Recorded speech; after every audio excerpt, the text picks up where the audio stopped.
Selamat datang kembali di channel Bacain Novel, teman-teman novelers. Kali ini Mimin akan lanjutin kembali bacain alur cerita novel sambungan dari video sebelumnya. Tapi sebelum itu, jangan lupa bagi yang belum subscribe silahkan di-subscribe, agar Mimin makin semangat upload alur cerita novelnya. Dan jangan lupa juga, aktifkan tombol loncengnya agar kalian tidak ketinggalan update terbaru dari channel ini. Selamat menikmati alur ceritanya. Bab 9. Saat Hadi berbicara di telepon dengan Bapak Zamri, Mahmud Wahidi, Kepala Lembaga Kesehatan Kota Lautan Timur, sedang duduk santai di dalam kantornya. Kring-kring, telepon kantor berdering. Halo, dengan siapa ini? Mahmud mengangkat telepon dan menempelkannya ke telinga. Tahun ini Mahmud berusia 45 tahun, dengan rambut yang sudah jarang dan penglihatan yang sudah mulai buram. Pada jenjang usia ini, tidak banyak orang yang dapat mencapai karir tertinggi di lembaga kesehatan.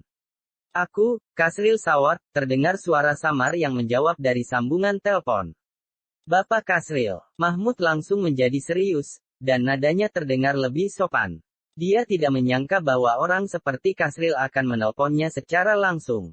Kasril adalah penanggung jawab kantor cabang timur. Dia memegang 3/4 dari garis kehidupan ekonomi seluruh wilayah cabang timur di tangannya, dan merupakan tokoh yang disegani di seluruh kota Lautan Timur. Dibandingkan dengan Kasril, Mahmud bukan siapa-siapa. Tolong bantu aku, Kasril berkata secara langsung dari ujung telepon. Bapak Kasril, ada masalah apa? Tolong katakan saja. Mahmud tersenyum, jika Kasril meminta bantuannya, itu berarti Kasril akan berhutang budi padanya. Dan jika hal itu terjadi, maka Mahmud akan sangat beruntung sekali. Dia bisa memanfaatkan hal itu dengan sebaik-baiknya, untuk meraih posisi yang lebih tinggi lagi ke depannya. Kesempatan seperti ini hanya datang sekali, maka apapun akan Mahmud lakukan untuk bisa membantu Kasril. Karena dengan bantuan Mahmud hari ini, Kasril akan merasa sangat berhutang budi kepadanya. Dengan adanya kejadian ini Mahmud yakin sekali, dirinya bisa menjabat posisi yang lebih tinggi lagi di pusat kota untuk waktu 5 tahun ke depan. Tolong informasikan kepada orang-orang di Rumah Sakit Umum Kota Lautan Timur, untuk meminta mereka memindahkan seorang pasien bernama Tazudin Yasmudi, ke unit perawatan intensif tingkat tertinggi di rumah sakit tersebut, dan lakukan secepat mungkin. Kata Kasril. Baik, Pak Kasril, saya akan melakukannya sekarang. Bagi Mahmud, ini adalah hal yang sangat mudah, hanya tinggal memberikan perintah maka semua akan beres. Baiklah, Tuan Muda pasti akan senang dan akan mengingat ini, kata Kasril, lalu dia menutup telepon. Tuan Muda, mata Mahmud berkedip, seolah memikirkan sesuatu. Pupil matanya mengecil, dia tampak ketakutan dan napasnya menjadi pendek. Apakah hal ini adalah tugas yang diperintahkan oleh orang itu?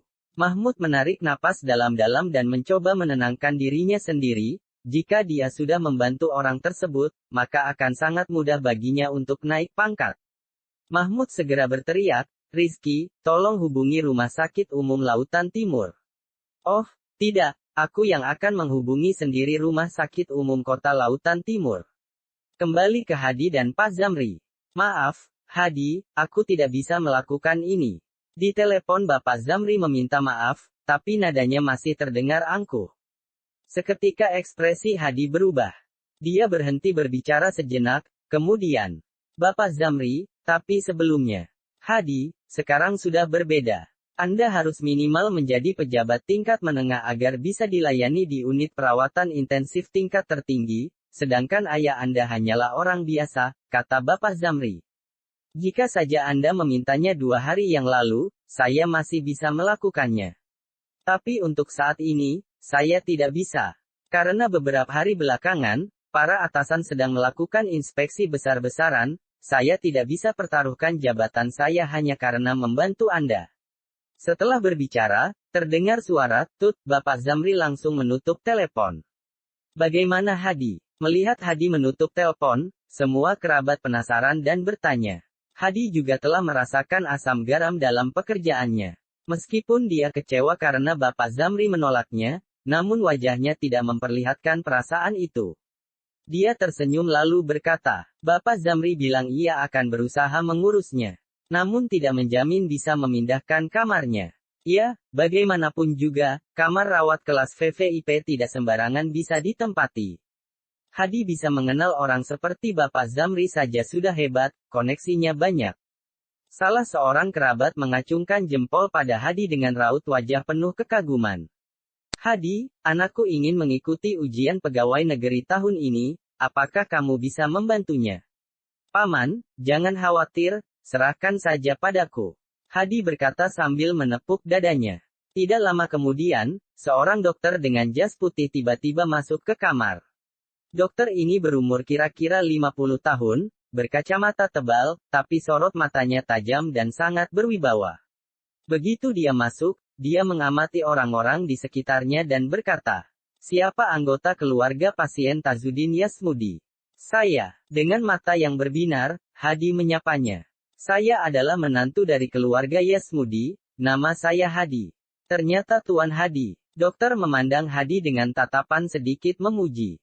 "Halo, perkenalkan saya Qodir Latif, Direktur Rumah Sakit Umum Kota Lautan Timur.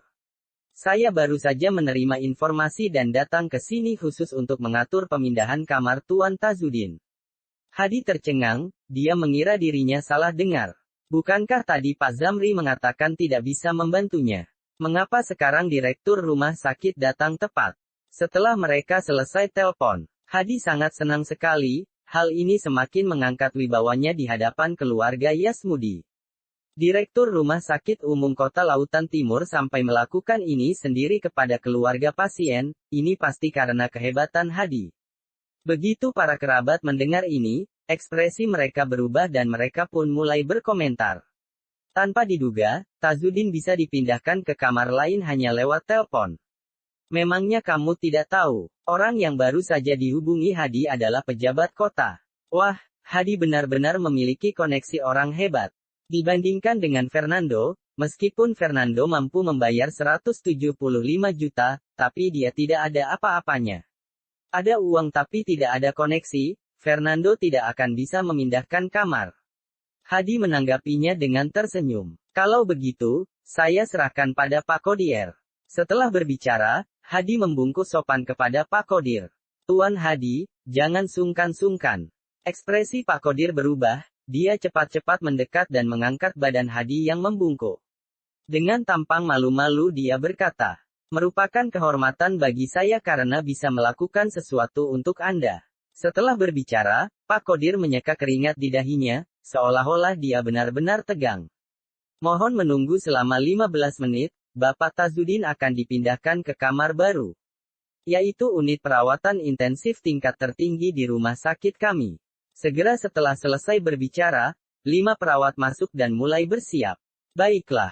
Hadi masih bingung, kenapa direktur tersebut baik padanya. Ini pasti karena Pak Zamri, jika bukan karena Pak Zamri, Pak Qodir tidak akan memperlakukannya seperti ini. Sepertinya, Hadi nanti harus berterima kasih kepada Pak Zamri. Setelah beberapa saat, pemindahan kamar pun selesai, Tazudin berhasil dipindahkan ke kamar VVIP di Rumah Sakit Umum Kota Lautan Timur. Semua yang ada di sana juga sudah pindah ke kamar baru. Lihatlah kamar tingkat tertinggi ini. Ruangannya luas sekali dan pencahayaannya bagus. Serta peralatannya juga lengkap dan canggih, ada ruangan dokter dan perawatnya juga. Para kerabat melihat ke sekeliling dan mengeluarkan banyak komentar. Katanya dokter dan perawat di ruangan itu khusus yang akan memantau dan merawat Tazudin selama 24 jam. Sungguh sangat jauh berbeda dengan kamar VIP tadi. Ia tentu saja berbeda, semua ini adalah berkat Hadi. Sama-sama menantu tapi perbedaannya sangat mencolok. Tidak, tidak. Hadi melambaikan tangannya, dia sangat puas dipuji seperti itu, tetapi dia berpura-pura merendah. Semakin besar kemampuannya, semakin besar tanggung jawabnya. Fernando belum cukup mampu, bisa mengeluarkan uang untuk membantu saja sudah bagus. Sebagai kakak iparnya, tentu saja aku harus lebih banyak berpikir, mengeluarkan tenaga dan memanfaatkan relasi. Selain itu, ayah bisa dipindahkan ke kamar yang ini, itu semua berkat Pak Zamri. Lihat, Hadi sangat rendah hati. Seorang lelaki dari keluarga Yasmudi mengacungkan jempol ke arah Hadi. Betapa bagusnya jika Fernando bisa memiliki setengah dari kemampuanmu. Bersambung ke bab 10. Terima kasih masih setia dan terus mendukung channel ini. Sampai jumpa di bab selanjutnya.